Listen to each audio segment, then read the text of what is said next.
지금 이 시간에는 우리가 하나님 말씀 함께 보겠습니다. 창세기 22장 15절부터 18절까지입니다. 제가 봉독하겠습니다. 주님의 천사가 하늘에서 두 번째로 아브라함을 불러서 말하였다. 주님의 말씀이다. 내가 친히 맹세한다.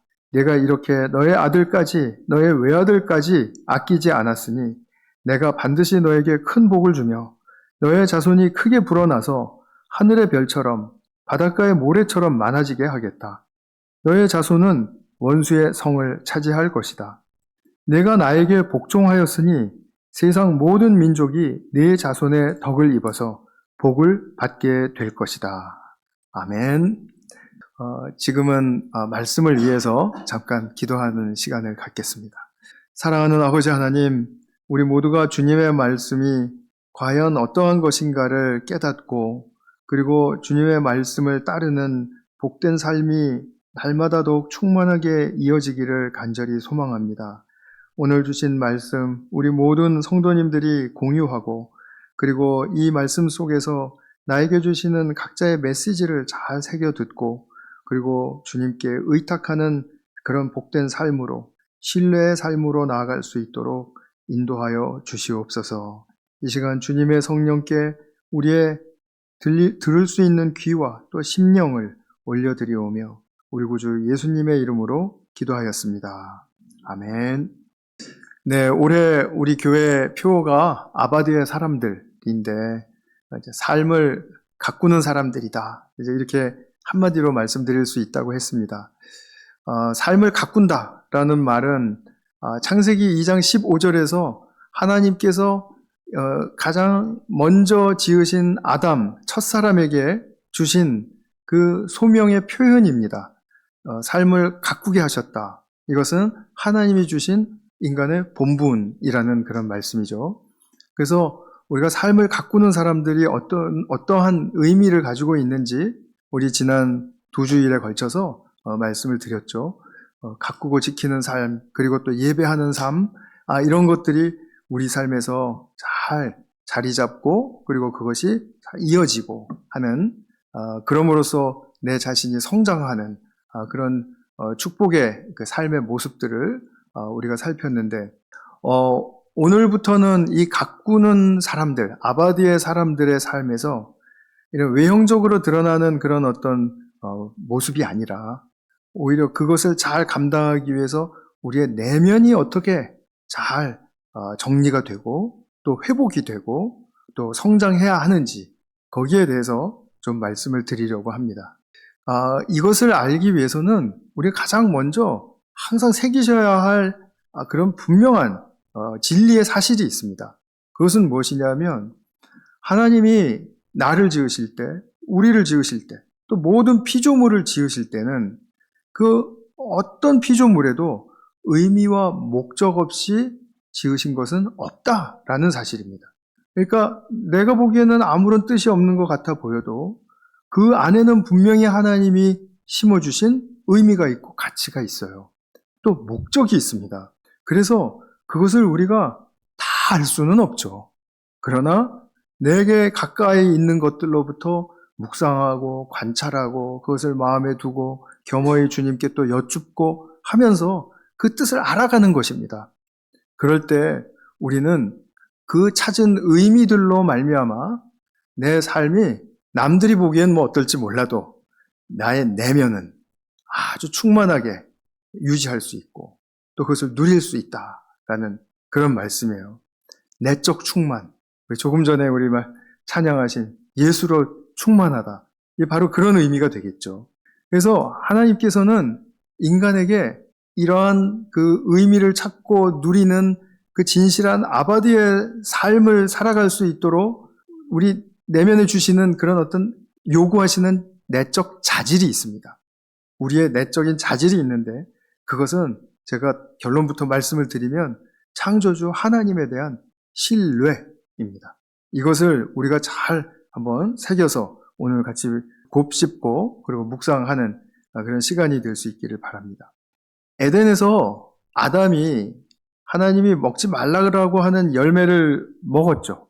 그 선악을 알게 하는 나무의 열매를 먹었습니다.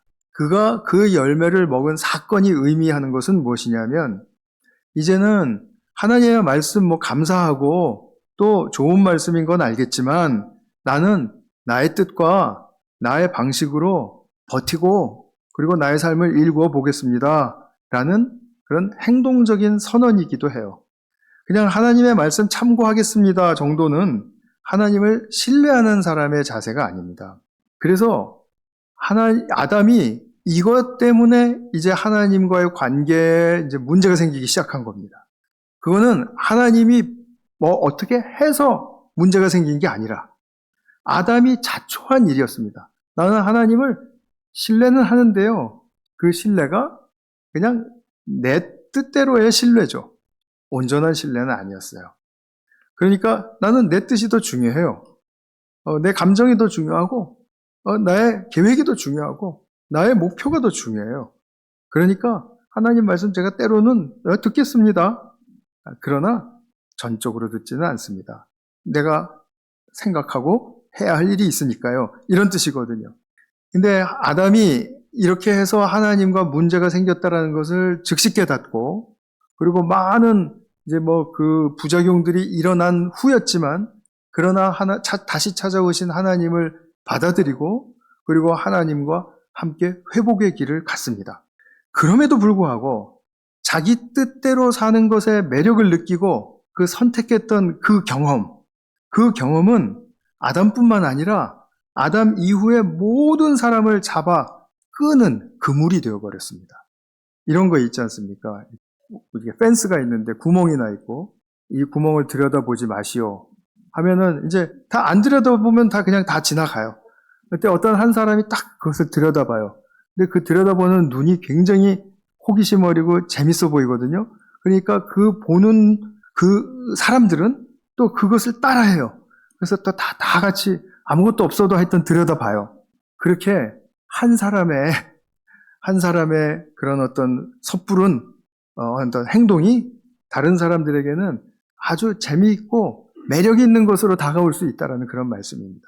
자, 하나님께 의지하며 살도록 되어 있었는데 아니 하나님 의지하지 말고 내가 좀 하나님처럼 되어서 살아보겠습니다 라고 하는 것이 그렇게 살면 안 되는데 하면서도 굉장히 끌린다 이런 말이죠. 그래서 우리 인간을 보면 이 인간의 본성 속에는 자기 뜻대로 살려고 하는 것만 남아있는 줄로 착각하게 만듭니다. 절대로 그렇지 않습니다. 이것은 변질된 것이죠. 원래 변질되기 전에 우리의 상태가 있습니다. 그것을 한마디로 뭐라고 말하죠? 하나님의 형상. 그렇죠? 물론 그것이 일그러져 있지만 아직도 그것이 남아 있습니다. 그렇기 때문에 하나님의 형상은 회복될 여지가 아직도 충분한 것이고 그리고 나의 삶의 모습이 또 신앙이 어떻게 가꾸어지고 어떤 방향을 잡고 나가느냐에 따라서 그게 회복이 되느냐 아니면은 그 회복이 되지 않고 더 악화의 길로 가게 되느냐라는 것이 결정이 되게 되는 겁니다. 내가 아담이 보여준 내 뜻과 내 방식대로 살아보겠다는 그 소망과 의지가 마음속에 침투해서 물들인 그런 이 현실을 하나님은 어떻게 회복하기를 원하실까요? 그건 마치 이런 것과 같아요. 맑은 물에다가 아주 진한 잉크 한 방울을 똑 떨어뜨리면 그러면은 어쨌든 그것이 희석이 될지언정 쭉 색깔을 드러내며 퍼지지 않겠습니까? 그러면은 그 퍼져 있는 잉크 색깔을 어떻게 제거를 할 수가 있습니까? 불가능하죠. 우리가 이런 상태, 인간의 힘으로는 이런 상태에 와 있다는 것입니다. 인간으로서는 할 수 없는 이 불능의 상태를 타락이라고 성경은 말해주는 것이죠. 그러면 이 타락을 인간의 힘으로는 돌이킬 수 없고 회복할 수 없는 상태니까 그러면 이것을 하나님은 어떻게 해주시는가 하는 것이 우리의 지극히 큰 관심이어야 되겠죠. 그래서 오늘 이제 우리가 그것을 찾아보기 시작할 텐데요. 이제 주로 성경의 인물들을 먼저 살피면서 어떻게 하나님이 이것을 회복하시는가를 보도록 하겠습니다. 오늘은 아브라함, 다음 주는 야곱, 그리고 그 다음 주는 말씀 집회니까 오시고 그 다음에 그 다음 주는 요셉, 이 순서대로 이렇게 한번 나가 보겠습니다. 그러면서 하나님께서는 이들 안에서 아바디의 삶을 살게 하시면서 각자 다른 어떤 환경과 조건 속에서 다른 모양의, 다른 어떤 형태의 삶을 살게 하시지만 그러나 그들에게 원하셨던 내적 자질이 무엇이었는가? 우리가 그것을 좀 잘 살펴볼 수 있는 시간이 되기를 바랍니다. 우리 아브라함은 정말 유명한 인물이죠. 모르는 분이 없을 겁니다. 아마 교회 안 다니시는 분들도 아브라함은 들어보셨으리라고 그렇게 생각이 돼요. 그러나 누구인지는 잘 모르실 수 있으니까 제가 오늘 좀 가급적 좀 기초적인 것부터 계속해서 이렇게 좀 반복되더라도 여러분들 이해하시고 이렇게 좀 들어주시면 좋겠습니다. 하나님이 이렇게 이제 아담이 잃어버린 하나님에 대한 신뢰가 이렇게 이어지면서 물론 그 창세기 1장부터 11장까지는 원역사가 있지만 그러나 바벨탑 사건 이후로 완전히 하나님이 안 계시는 것처럼 이 세상이 적막했습니다. 하나님의 차원에서 본다면. 그러나 하나님이 당신의 그 창조 때 가지셨던 목적과 그 계획을 회복하시기 위해서 일을 하나 시작하세요. 아주 중요한 첫 번째 일입니다. 그 일이 뭐였냐면 바로 아브라함을 부르신 일이었습니다. 아브라함을 부르셔서 이제는 하나님의 아브라함의 삶에 개입하시는 겁니다. 그래서 아브라함이 하나님이 개입한 삶을 함께 살아가면서 어떤 변화가 일어나는가, 이것을 이제 그 아브라함 이후의 모든 사람들에게 보여주시기 위한 것이었어요. 아브라함은 누가 보아도 평범한 사람이었거든요. 근데 그의 이야기가 창세기 12장부터 25장까지 아주 좀 다소 길게 나오고요. 그리고 지금 유대인도 그렇고 우리 기독교 교회에서도 그렇고 아브라함은 아주 믿음의 시조죠. 너무너무 훌륭한 믿음의 조상으로서 지금 수천 년째 우리의 가르침을 주고 있고 영감을 주고 있고 그런 아주 중요한 역할을 하고 있습니다. 근데 이 사람이 누가 봐도 평범한 사람이었는데 그것도 이집트, 지금의 이집트죠. 옛 지명으로는 갈대아 우르라는 곳에서 하나님의 부르심을 받고 그리고 이제 가나안 땅으로 들어왔어요. 그때가 75세였습니다. 그러니까 굉장히 늦은 나이라고 볼 수 있죠. 근데 그렇지도 않습니다. 100세에 이삭을 낳거든요. 아들을. 있을 수 없는 일이 일어난 거죠. 이게 믿음의 여정이 시작하고 나서 일어난 일입니다.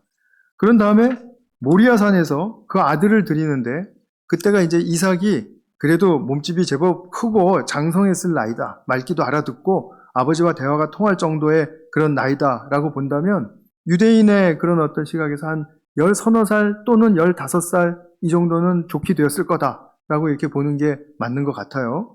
그러면 아브라함 나이가 한 115세 정도 됩니다. 근데 이 모리아산에서 그 자기 아들을 드리는 그 믿음의 절정의 사건을 치르게 되고 그리고 그 이후로는 뭐 이삭 장가 보내고 또 자기가 이제 또 뭐 다른 여자랑 결혼해서 또 아들도 낳고 뭐 이런 이야기로 이어지고요.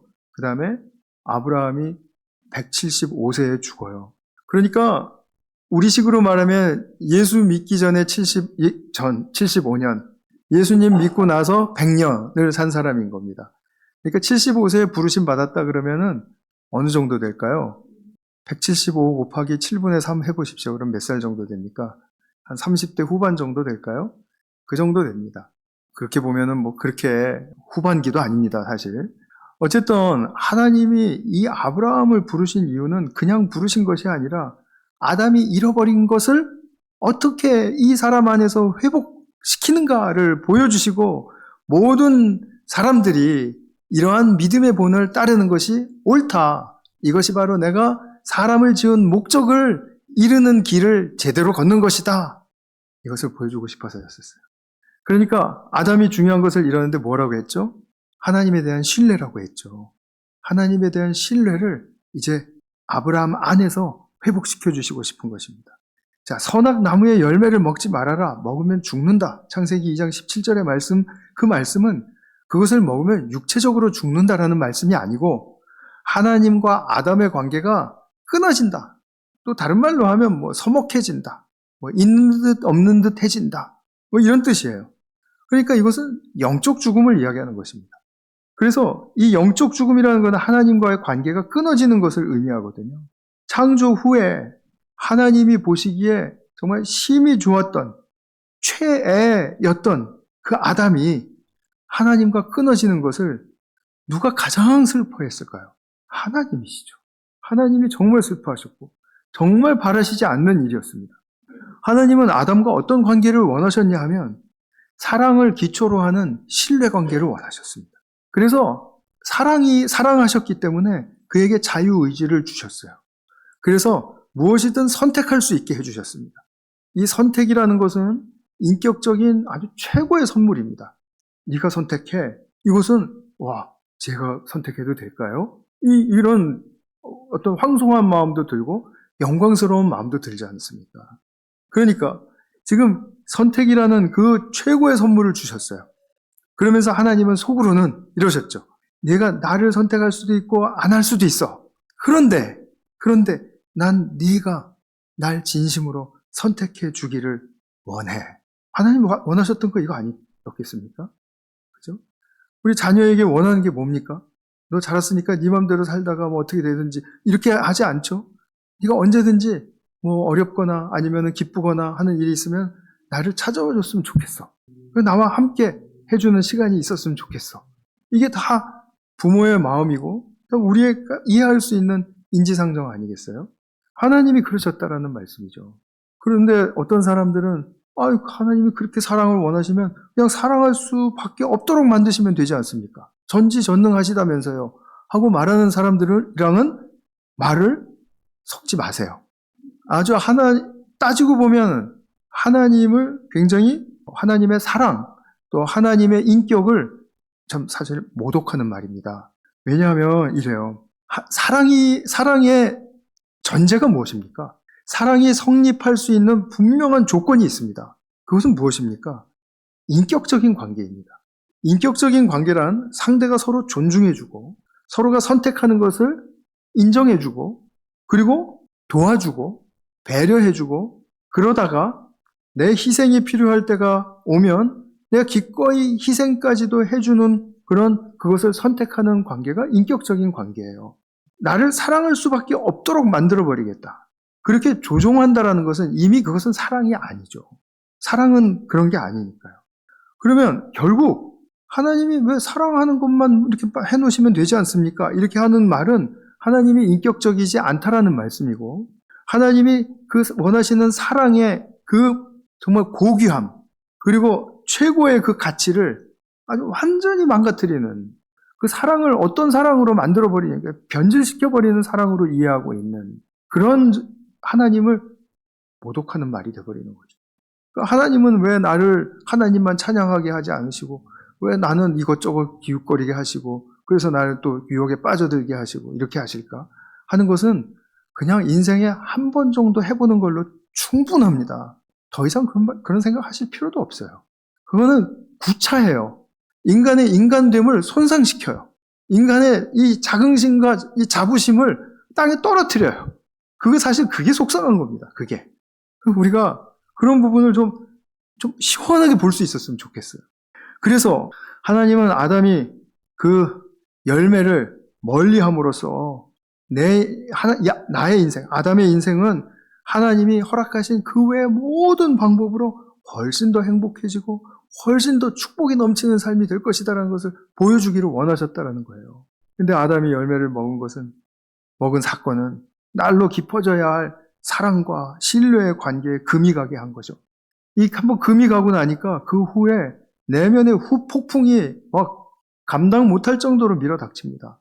성경에 나오죠. 두려웠습니다.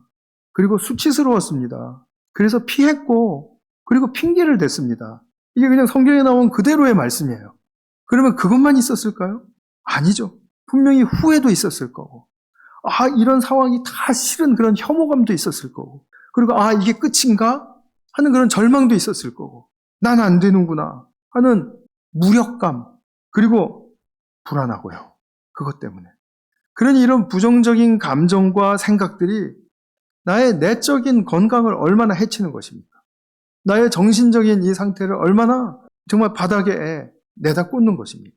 그래서 이러한 그 하나님과의 신뢰에 금이 간 한 사건이 이런 후폭풍을 몰아치게 한다라는 그런 사실을 우리가 잘 이해를 하면, 아, 내가 하나님을 향해서 나갈 수 있도록 예수 그리스도를 보내주신 것은 너무나도 감사한 일이구나. 이것을 정말 우리가 고백하지 않을 수 없고 찬양하지 않을 수가 없죠. 한 가지 창조의 원리가 분명한 것이 있습니다. 창조의 원리가 여러 개 있겠습니다만 오늘 문맥에서 한 가지를 말씀드린다면 인생과 세상에는 바르게 신뢰해야 할 대상이 분명히 존재한다는 것입니다. 이 창조의 원리는 바뀌거나 없어지지 않습니다. 그래서 우리가 인간인 이상 그 누구도 사랑하지 않아도 되고 신뢰하지 않아도 되는 사람은 아무도 없습니다. 이것은 우리 모두가 다 회복해야 할 아주 중차대한 사안인 것입니다. 그러면 아브라함 안에서 어떻게 이 신뢰를 회복했는지 좀 살펴보도록 하겠습니다. 하나님은 아브라함을 부르셨을 때 그 아브라함의 아버지가 뭐 하시던 분인지 아세요? 그 이방 땅에서 이방신들 그 조각 형상 만들어서 비즈니스 하던 사람이었습니다.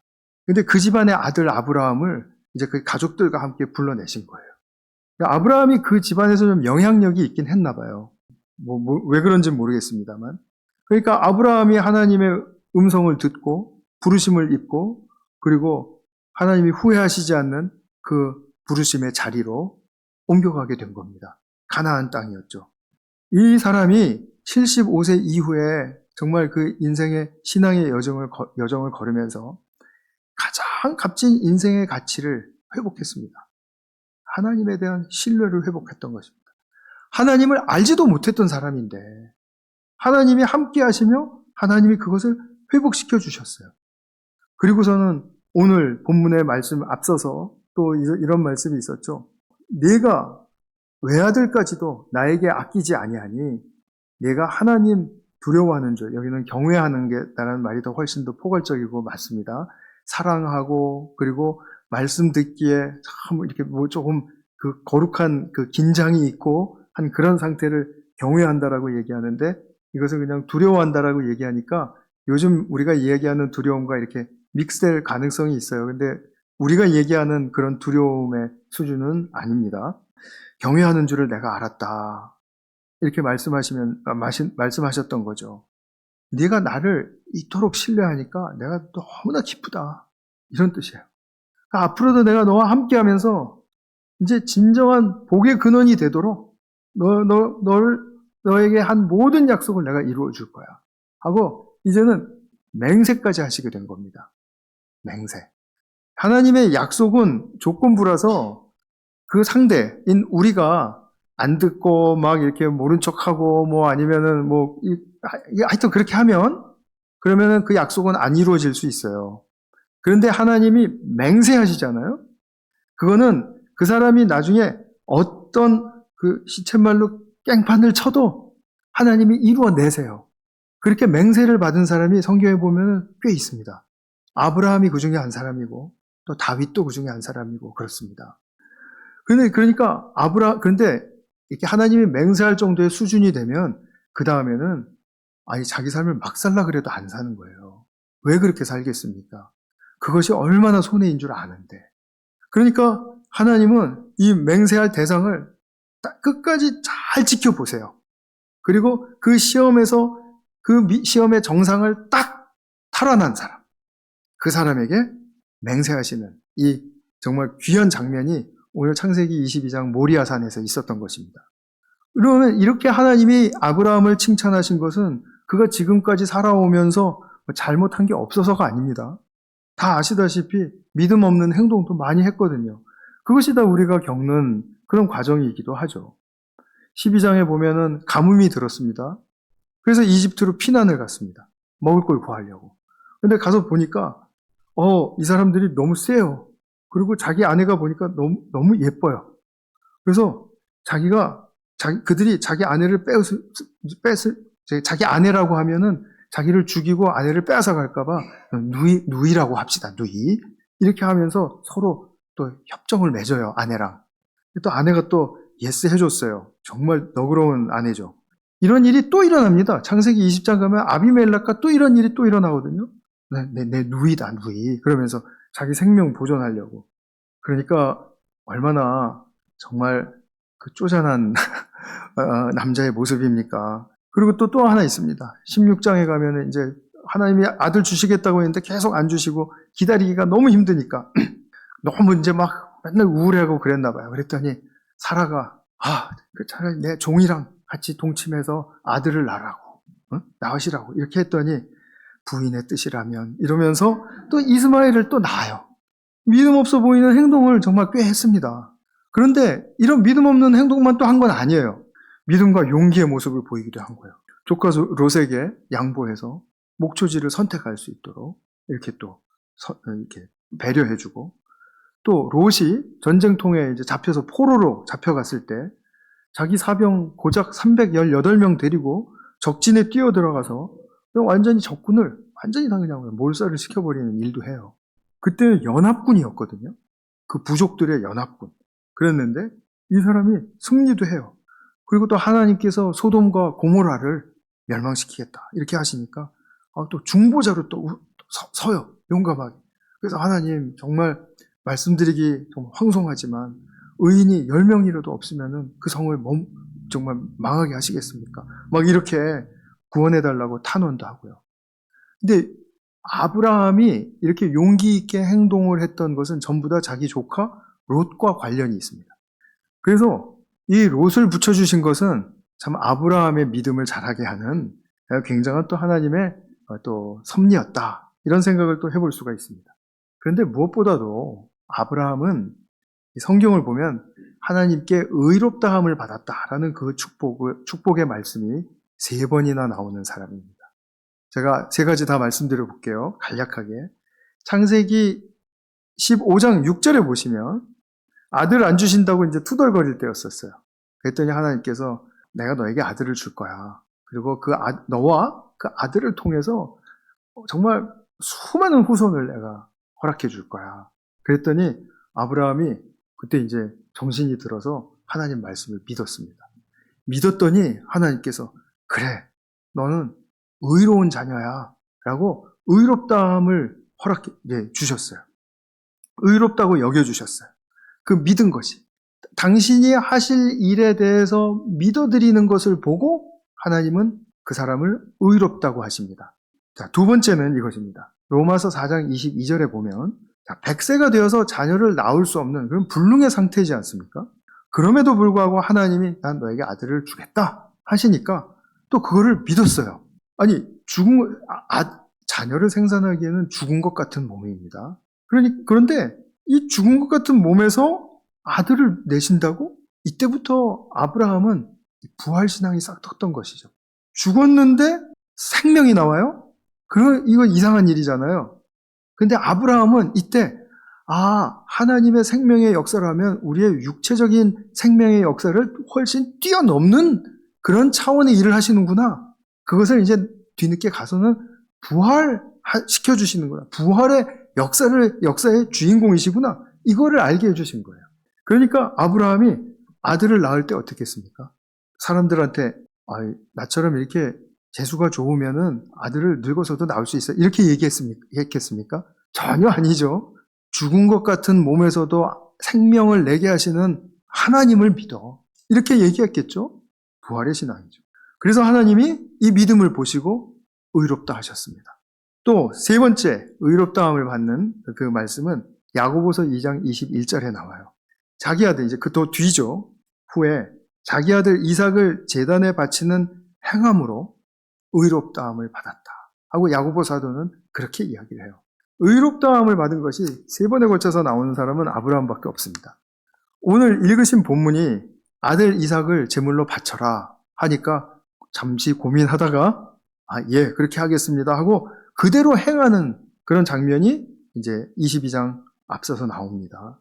그리고 아들을 죽이려고 칼을 딱 들이대려고 하는 순간 하나님의 천사가 딱 멈추게 하죠. 그리고 오늘 이 말씀을 주신 거예요. 네가 너의 아들까지도 아끼지 않고 주니 네가 나를 정말 사랑하고 그리고 말씀을 정말 신뢰하는 것을 내가 알았다. 이 말씀을 해주시면서 이제는 너에게 큰 복을 내려주고 그리고 너의 모든 후손들, 자손들이 덕을 입어서 너 때문에 복을 받게 될 거야. 제 성경 옆에 이렇게 보면요. 아멘. This came true to me. 저한테도 일어난 일입니다, 이게. 아브라함의 자손에게 정말 복을 주신다고 했는데 저 복을 받은 거예요. 이것이 same to you too. 여러분들 모두에게도 일어난 일 아닙니까? 창세기 22장 18절의 말씀은 우리에게 성취된 말씀입니다. 우리 안에서. 굉장한 말씀이죠. 그런데 아브라함이 이렇게 의롭다고 인정받는 것은 남다른 도덕성을 가졌거나 아니면 뭐 사회적으로 국가적으로 정의로운 행동을 해서 그런 게 아니고 하나님과의 관계를 잘 지켰고 그리고 그것을 사랑과 신뢰의 관계로 완전히 승화시켜서 그것을 자기 것으로 실질적으로 만들었기 때문에 그렇기 때문에 지금 하나님이 의롭다라고 여겨주시는 겁니다. 성경의 의로움은 두 가지의 의미가 있습니다. 첫 번째는 의롭다함을 받는다 할 때 주로 신약에서 사도 바울이 로마서와 갈라디아서 얘기할 때 법정 개념으로 많이 이야기해요. 그래서 내가 죄 없는 사람으로 선언되는 거예요. 그러면은 재판장 앞에서도 세상 밖에 나가서도 나는 죄 없는 자로서 살아가는 것입니다. 그죠? 그렇게 죄 없는 자로 인정해 주는 거 의롭다함을 받는다라고 그렇게 이야기를 합니다. 근데 이 법정적인 개념 외에도 또 관계적인 측면에서의 개념이 있습니다. 이것은 뭐냐면 우리가 관계를 맺게 되면 그 관계를 잘 가꾸고 지키기 위해서 가져야 할 성품과 태도를 충실하게 이행해 주는 거예요. 그러니까 남편과 아내가 이제 관계를 가졌으면은 서로 간에 그 관계를 잘 가꾸고 지키고 풍성한 열매가 나타나게 하기 위해서 서로가 행해야 할 그런 성품과 또 어떤 의무를 잘 감당해 주는 거예요. 그러다가 아까 말씀드린 것처럼 저 사람을 존중하고 사랑하다 보니까 저 사람을 위해서는 내가 희생할 때가 오면 희생도 하고 그렇게 하면서 이 관계를 잘 지켜가는 그 측면, 인격의 측면을 하나님은 의롭다라고 이렇게 말씀해 주시는 겁니다. 그러니까 한마디로 얘기하면 관계 속에서 약속을 충실하게 지키는 것을 의롭다 하신다. 이렇게 말씀드릴 수 있겠습니다. 그러니까 아브라함과 하나님과의 관계 속에서 요구되는 그런 성품과 그리고 행동은 무엇일까요? 아브라함이 하나님을 끝까지 믿어드리는 거예요. 어떤 말씀을 하셔도 저거는 진리의 말씀이다. 또 선하신 말씀이다. 라는 것을 끝까지 믿어드리는 거예요. 그리고 믿어드리는 그 믿음의 증명을 자기 삶 속에서 보여드리는 거예요. 이것을 하나님이 엄청 기뻐하셨다라는 거죠. 아들을 내어주기까지 하나님께 그 믿음을, 신뢰를 보여드린 거예요. 자, 신뢰라는 말 할 때 이게 한문인데요. 뢰가 의뢰할 뢰자입니다. 발음이 좀 어렵죠. 의뢰할 뢰. 이 글자에는 이런 뜻이 들어있습니다. 의지한다. 그러니까 신은 믿는다라는 거죠. 그러니까 믿고 의지한다. 또 힘입다라는 뜻이 있습니다. 믿고 힘입는다. 또 얻다라는 뜻이 있습니다. 믿고 얻는다. 나는 그 신뢰의 대상으로부터 얻는다. 또 버티다라는 뜻도 있습니다. 제가 안 적었습니다. 믿고 버틴다. 어떤 난관이 오고 고통이 오도 난 버틴다. 신뢰하기 때문에, 믿기 때문에 이런 뜻입니다. 그러니까 신뢰라는 말이 가지고 있는 아주 정말 강렬하지만 아름다운 의미가 여기 많이 들어있죠. 그러니까 아브라함은 하나님에게 자신을 전폭적으로 맡기고 의지했고 또 믿고 힘이 없고 또 믿고 얻었어요. 얻은 게 뭐냐면 이삭을 다시 돌려받은 것입니다. 아브라함이 가졌던 신앙은 이런 거죠. 아브라함이 가졌던 신앙은 내가 아들을 죽여서 제물로 드린다 할지라도 부활의 신앙의 주가 되시는 하나님께서는 이 아들을 다시 살리셔서라도 나에게 돌려주실 것이다. 이것은 제가 어디서 해석한 말이 아니고요. 성경에 나오는 그대로의 말씀입니다. 히브리서 11장 19절의 말씀이에요. 집에 가서 꼭 한번 찾아보시기 바랍니다. 아니면 교환 올 때까지 기다리시든지요. 그래서 다시 살려서라도 돌려주실 것이다. 자, 이것을 믿는 이 믿음은 정말 우리 그냥 보통 우리의 육신의 생명의 차원에서 믿는 믿음이 아니죠. 얼마나 소중한 부활의 신앙입니까? 그래서 아브라함은 예수님께서 이렇게 말씀하세요. 아브라함이 나의 때 올 것을, 그러니까 예수님의 때가 올 것을 보고 기뻐했다고 그렇게 말씀하세요. 예수님께서. 요한복음 8장에 나온 8장 56절인가에 나오는 말씀입니다. 그 말씀은 뭐냐면, 자, 이제 부활의 영광의 온전한 주이신 예수 그리스도가 이 땅에 오셨어요. 그래서 그 전에도 이미 부활의 신앙을 가지고 있었던 아브라함이 그 부활의 신앙을 완성시키시는 그 예수 그리스도를 미리 보고 기뻐했다라는 그런 뜻입니다. 놀라운 신앙이죠. 아브라함은 이삭을 드리는 모리아에서 이 믿음의 이제 정상에 오르게 되었는데 그 모든 과정은 삶의 한 걸음씩 뗄 때마다 하나님과의 관계가 좋아지기도 하고 때로는 서먹해지기도 하고 하는 그런 모든 과정을 포함해서 그 자기의 그 여정을 가꾸고 지켜온 아바디의 삶의 결과였습니다.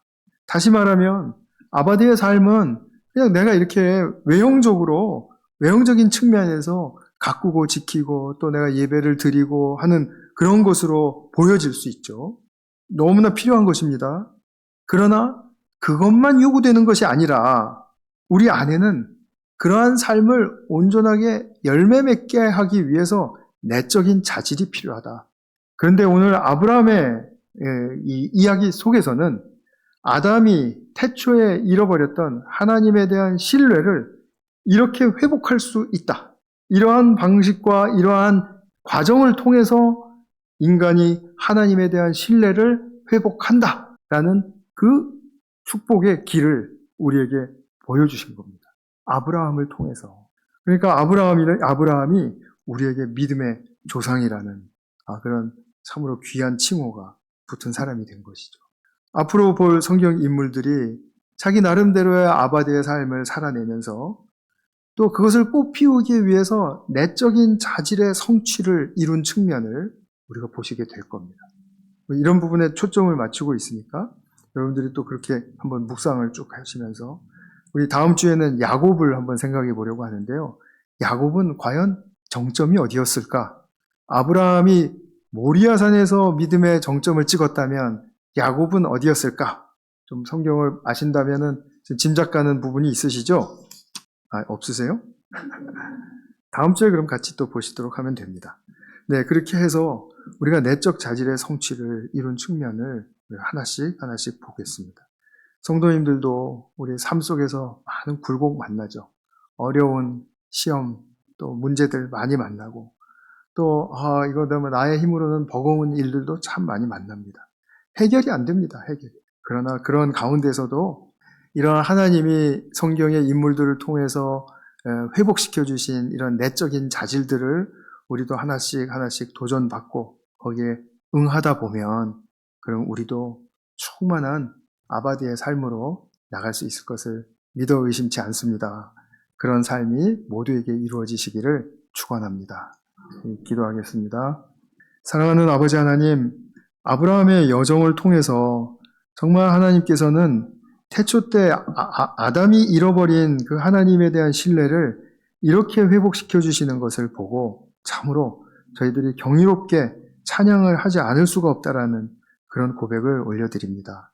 주님, 참으로 우리는 신뢰를 하되 너무나 부분적인 신뢰이고 또 왜곡된 신뢰이고 그래서 우리는 신뢰한다고 해도 또 그 신뢰를 또 신뢰받지 못하는 그러한 딜레마에 빠지는 때가 참으로 많습니다.